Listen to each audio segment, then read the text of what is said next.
In this presentation, I'm going to limit myself to 4 qualitative analysis software. So let's start with NVivo. And so let's say, as you can see, that I have my project here, and all my transcript I've already analyzed. I have my codes here, and maybe I'm trying to send this information to a person or another researcher to review what I've done, but a person doesn't have NVivo.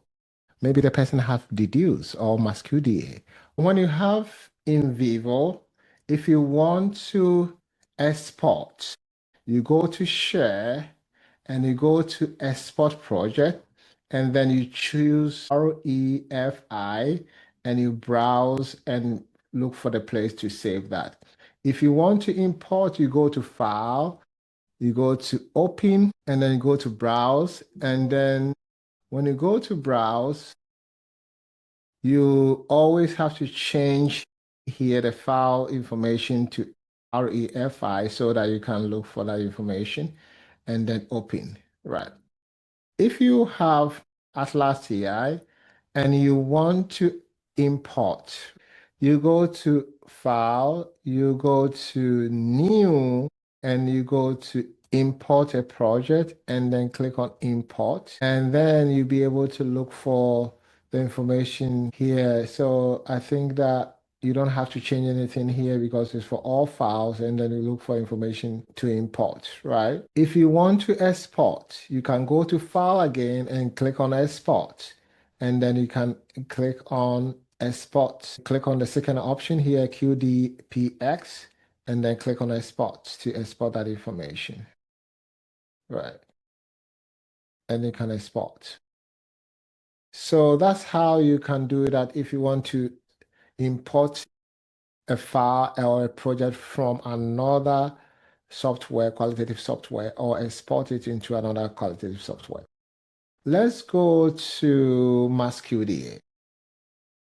So MAXQDA, if you want to import a project, right, what you have to do is to go to Home, right? You go to Home and go to Open Project, and then you can click on Open, and then you look for the project that you have to open, right? You don't choose anything from here. You just click on Open and then look for that project to open. If you want to export a project into another one, you just have to go to Home and Save As. Then you'll be able to REFIQDAA so that you'll be able to export so that you can open it in another qualitative software. So let's go to Dedoose. Dedoose is simple. If you want to import, you click on Import. You go to Project, Import Project, you go to Submit, and then you'll be able to look for that information to import, right? You don't have to change anything here, just import that project. If you want to export, you click on Export, you go for Export Project, and then you put the recipient email address. You can put your email address or the person that you want to send that information to.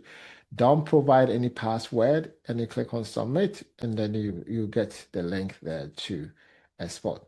So I hope this one is helpful to you. If you want to learn more about NVivo, right, and you are new to NVivo, you want to learn it from the beginning to the end, you want to get a basic understanding of NVivo and also advanced understanding of NVivo, I'm having a 2-day workshop from March 9th to March 10th, right? The first day will be 3 hours and the second day will be 3 hours. If you are interested, I'll put a link in my description section there and also the comment section. You can click on it and then you can register. I'll be putting a code there so that you can get a 25% off. The seats are limited. So if you want to learn more about NVivo from the beginning to the end, we're gonna do a hands-on, and I'm going to address any question, and you're going to gain a lot of experience about how to analyze your data. You'll know, you gain the confidence in analyzing survey data, interview data, focus group data. You'll be able to do that open-ended survey data. You'll be able to gain the confidence and the skill to analyze qualitative data. If you have any question, you can contact me or put your questions in the comment section, and I'll be happy to address them for you. So I will see you there and enjoy the rest of your day. Thank you.